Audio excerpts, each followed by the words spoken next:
Hello, I'm Carolyn Hernandez, and I'd like to share with you my spiritual journey.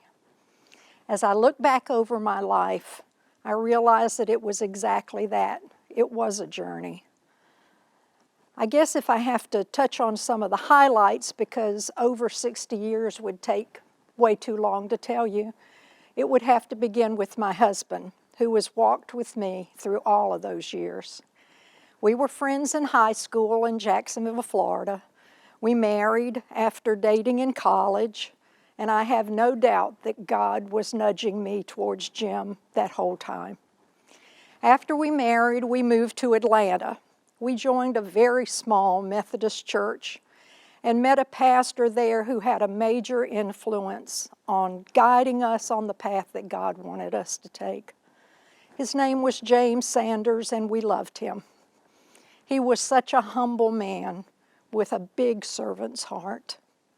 Soon after we started attending that church, we were asked to teach a 6th grade Sunday school class, and we had absolutely no idea what we were doing. But it turns out that we were learning about God's love and grace along with those 12-year-olds. Then I believe because we were two of the few young people in our church, we were asked to start a youth group. Again, having no idea what we were doing, we did it. And God opened a door for us that I never expected.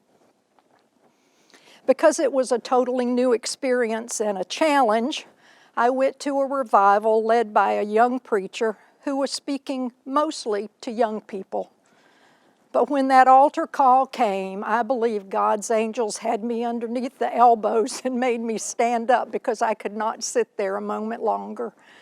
I went forward that night and turned my life over to God. It was then that I felt the real call to know God personally and to delve into His Word.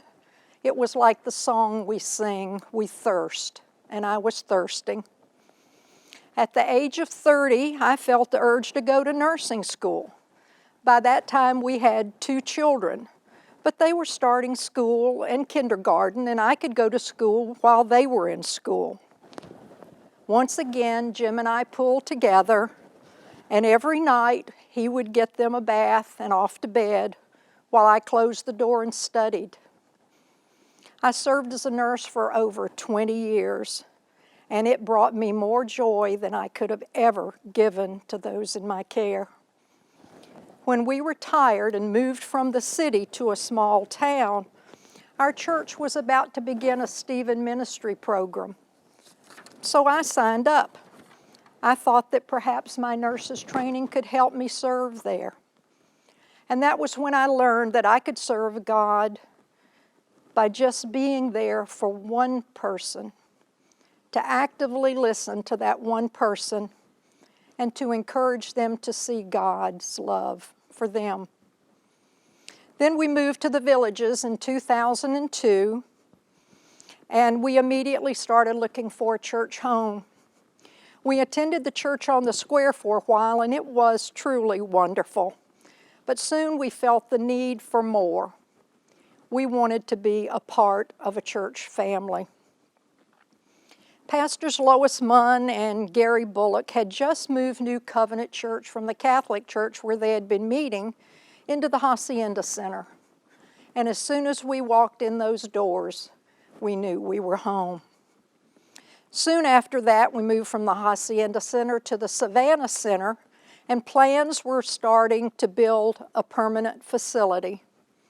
Soon after that, the call went out for those who might be interested in training as a Stephen minister.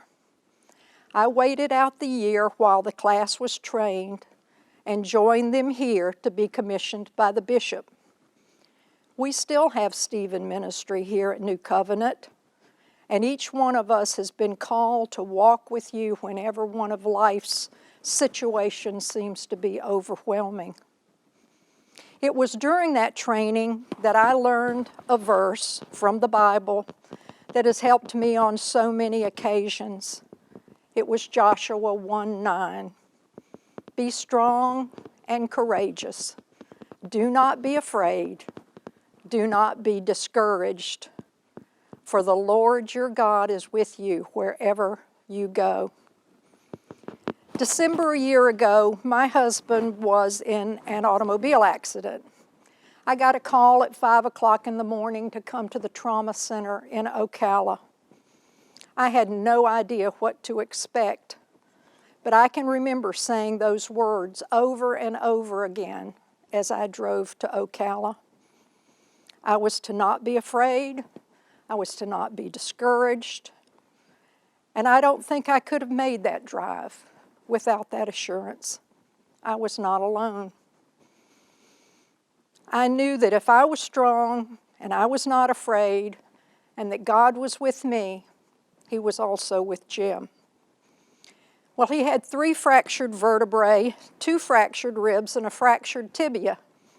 It sounds terrible, but after many tests and a night in the hospital, he was sent home with a space-age brace, and he wore that brace for 3 months. Then in February, he had what we thought could have been a mini stroke. He couldn't speak for a minute, and he couldn't lift his arm. The next day after a CAT scan, he was off to the trauma center again. He had had a small bleed in his brain since the accident, and when it became large enough to press against the brain, he had a small seizure. But he recovered completely after they stopped the bleeding.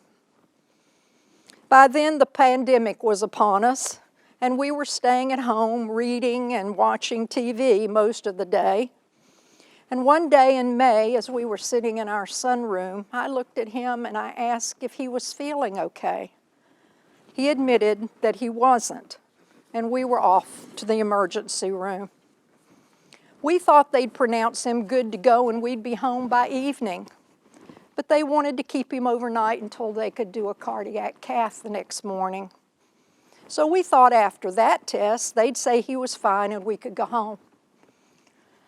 But as I went back into the lab, they were on the phone calling Leesburg Hospital and setting him up for triple bypass surgery.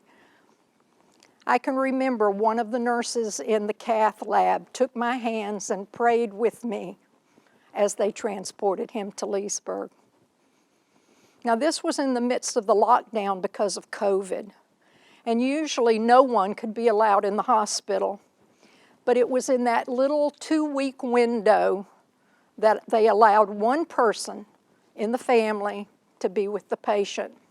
And we felt so blessed that I was able to be with him during that ordeal. Admittedly, this past year has been an unusual one, filled with some anxiety over the unknown. But I kept leaning on that Joshua verse. Do not be afraid.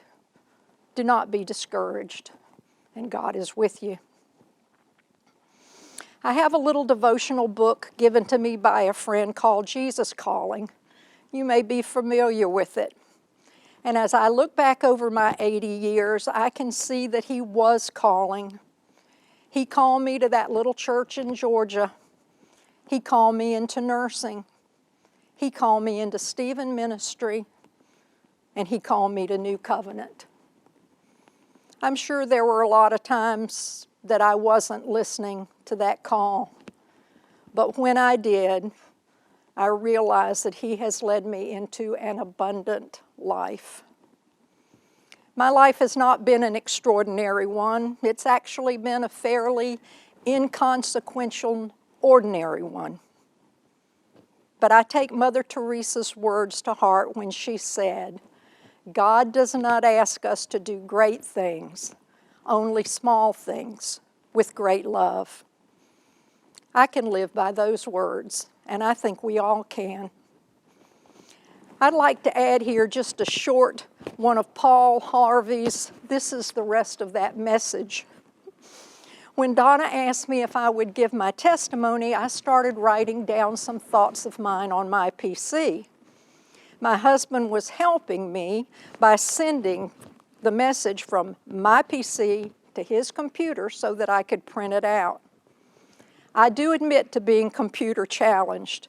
Since our computers update themselves automatically and it's supposed to make things easier, I often find it's exactly the opposite for me. And somehow during the transfer of that message from my computer to his, it was sent out to everyone on my address book.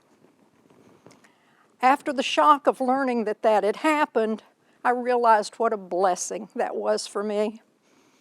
I heard back from people that I had lost touch with for years.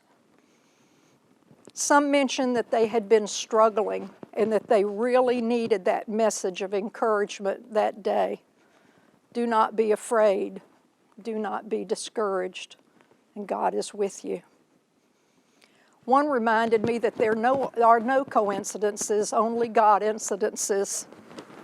And that even though the message may have gone out by mistake, if it touched someone's heart, it was not a mistake.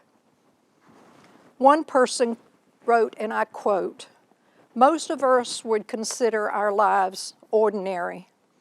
However, just by living with kindness, caring, and love, who knows how many people we may have touched." These messages reminded me that we actually do touch others every single day, and that Jesus calls us to let just a glimpse of His love shine through us to them. And no matter how dark the circumstances seem to be, as Pastor Harold's sermon series is teaching us, we are not alone. Thank you for listening.